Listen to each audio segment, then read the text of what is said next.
తండ్రి ఉంటాడమ్మా, ఇంకో తల్లి ఉంటుంది, వాళ్ళకి ఐశ్వర్యం ఉంటుంది. కానీ వాళ్ళు ఏం చేస్తారో తెలుసా, మనమే అన్ని తినేస్తే పిల్లలకే ఉంటుంది, మనం జాగ్రత్తగా ఉండాలి అని వాళ్ళు పండక్కి బట్టలు కొనుక్కోవడం మానేసి పిల్లలకు కొట్టారు.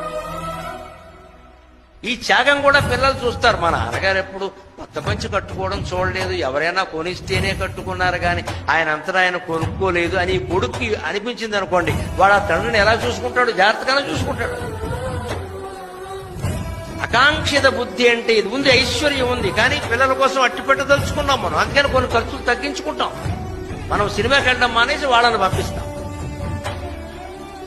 కొత్త దంపతులు ఇంట్లో ఉన్నారు అంటే పెద్దవాళ్ళు కొన్ని కోరికలు మానేసుకుంటారు. వద్దు వాళ్ళ కుర్రాళ్ళు వాళ్ళు సరదా పడుతున్నారు, వాళ్ళు వెళ్ళలేండి, మనం ఎందుకు, మనం కూడా పెడితే హోటల్ బిల్లు ఎక్కువైపోతుంది అని వీళ్ళు నాకు ఈ పూట తినాలని లేదురా అని తల్లి ఆగిపోతుంది. ఎందుకంటే డబ్బులు ఖర్చు అవడం ఇష్టం. ఎన్ని కోట్లు ఇచ్చి ఆ తల్లి రుణం తీరుస్తారమ్మా?